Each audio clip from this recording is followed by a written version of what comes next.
Le Tour de France prend de la couleur. Si Nibali, Froome, Contador, Quintana, les 4 persuadés du bitume veulent peinturlurer de leur nom le palmarès, ce ne sont pas les seuls prêts à mettre 2 coups de griffe sur la carte des envies. Dans les rues d'Utrecht aux Pays-Bas, Juan Dennis avait un petit quart d'heure devant lui. Il en a profité pour boucler les 13 km 800 de la première étape à la vitesse record de 55,446 km/h. Personne n'avait fait mieux dans l'histoire, personne ne fait mieux ce jour-là, pas même Martin et Cancellara, 2e et 3e du seul contre-la-montre individuel du Tour. Ça part bien vite cette histoire. Avec le vent comme complice. 2e jour aux Pays-Bas, on trace la route en Zélande, pays des bordures et des cassures. Pour éviter le vent, il faut s'abriter derrière le collègue, comme vous pouvez le voir sur cette image. Ce qui n'empêche pas les gros ratés. Ils n'oublieront rien de ce piège grossier du vent dans lequel ils sont tombés comme les perdreaux de l'année. Nibali, Quintana, Pinot, Perrault laissent filer Froome et Contador vers la lumière. C'est tout. C'est déjà pas mal. 1 minute 28 d'écart à 2 doigts de prendre le bouillon. L'Allemand André Greipel règle le sprint devant Sagan et Cancellara, qui avec les bonifications récupèrent le maillot jaune dans ce bout du monde des bourrasques. Le vélo, c'est de la voile. Quand on souhaitait voir le peloton prendre son envol, on ne pensait pas vraiment à ça. Sur les routes de Belgique entre Anvers et Huy, la quiétude est en roue libre.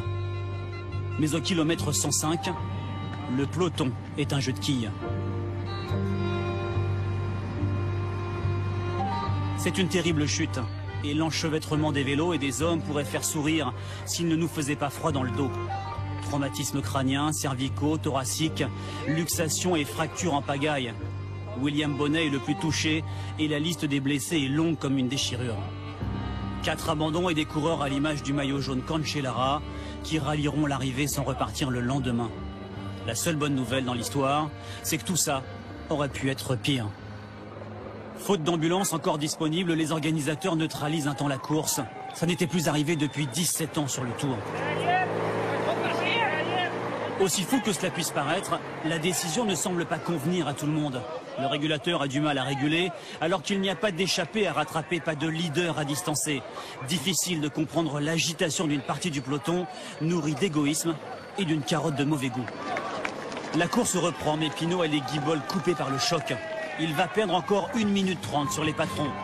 Ceux-là même qui se présentent pour voter oui au pied du mur. Diable rouge que la côte belge est rude. C'est le final de la flèche wallonne, avec des passages à plus de 20% de pente. Christopher Froome est le premier à envoyer du lourd. Et Joaquim Rodriguez fait mieux que de lui tenir tête, il fait le mur. L'Espagnol, vainqueur de la classique wallonne en 2012, rappelle qu'il ne faut pas trop mettre son nom entre parenthèses. Rodriguez en vainqueur d'étape, Froome, nouveau maillot jaune, et dire que demain, les pavés seront là.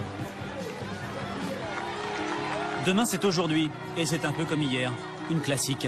La 4e étape se la joue Paris-Roubaix. 7 secteurs, 13 km de pavés, sûrement de bonnes intentions, mais on promet l'enfer.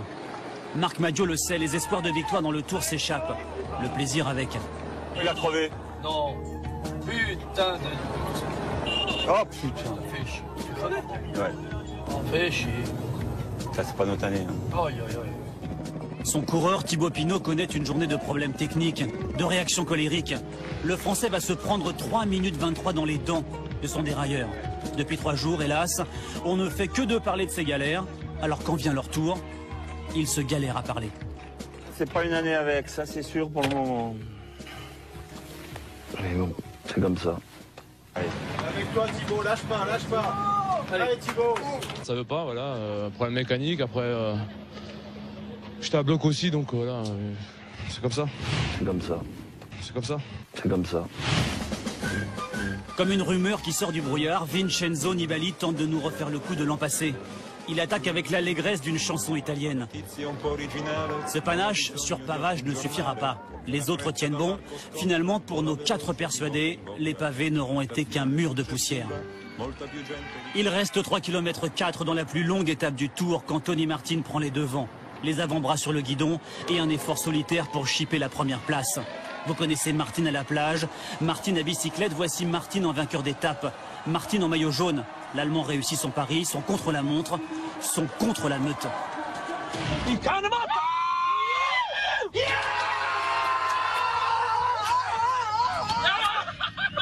Voyez son staff qui exulte, au cas où vous douteriez de la motivation de ces gars-là. La victoire est libératoire.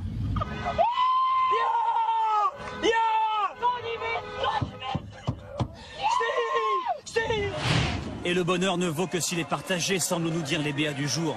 Pendant ce temps, c'est l'arrivée d'un gruppetto, bien avant la montagne en somme. Sous les pavés, l'alpage. En 4 jours, on a eu le droit à 4 maillots jaunes différents, une première depuis 1992. Le Tour tient ses promesses car chaque jour, il tient une vérité. Le ciel est lourd. En 2 étapes, ils ont chuté près de 10 fois. Quand on était gosse et qu'on regardait le Tour, on y voyait parfois quelques étapes avec des chutes.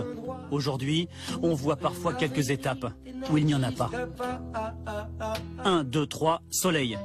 Stress, oreillettes, vitesse, matos, enjeu. Les raisons des gamelles sont nombreuses, les solutions bien moins.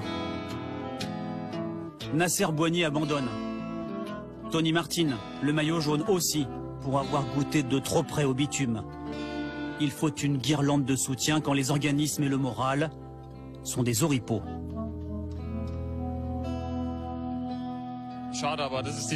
Dommage, mais bon, c'est le Tour. La chance et la malchance sont étroitement liées, malheureusement. Entre 2 hématomes, on a quand même eu quelques occasions de se réjouir. D'un pouce, Daniel Teclé-Emanotte s'empare du maillot à pois, histoire de nous parler de son pays oublié, l'Érythrée. André Greppel remporte les sprints à l'appel. À Amiens, c'est déjà sa 2e victoire d'étape. Garo-gorille allemand.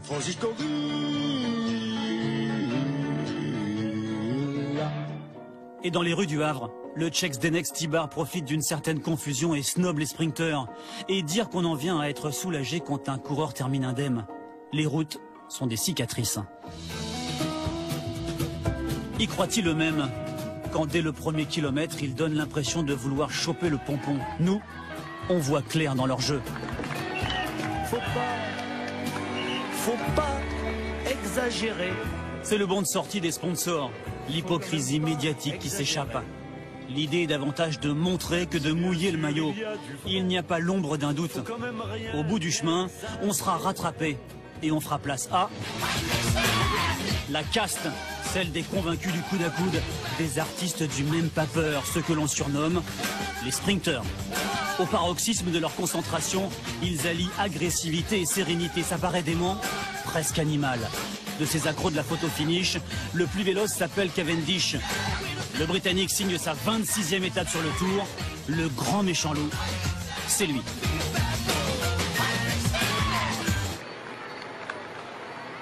Il faut le reconnaître, après l'habituel échappée qui finit toujours par sentir le sapin, on a eu le droit à un joli foutoir. Des coureurs qui ne savent plus où donner de la tête et du coup de pédale auront permis à l'étape bretonne de ne pas être trop propre et lisse. Le peloton n'est pas rotor, il trace sa route comme d'hab et avale les fuyards avant le mur de Bretagne. 2 km de pente sans virage, droite comme un défi. Alexis Vuillermoz est le premier à le relever. Mais quand le père Froome prend les choses en main, on se dit qu'il va donner la leçon aux petits audacieux. Pourtant, le Français fait le coq. Il finit par prendre cette petite avance qui fait dire aux autres qu'il est un peu trop tard pour y aller. Le Sicilien Nibali est même botté hors du groupe de tête. Alexis Vuillermoz surprend son monde et s'octroie la première étape française édition 2015. Vuillermoz a du pif.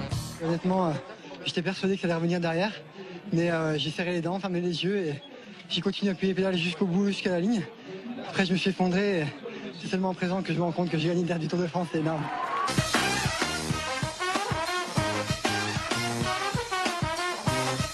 Assurément, avec ses petites et grandes histoires, le Tour de France est un vieux sage de 112 ans qui ne cesse de rejaunir. Le Tour est fait de souvenirs en instantané.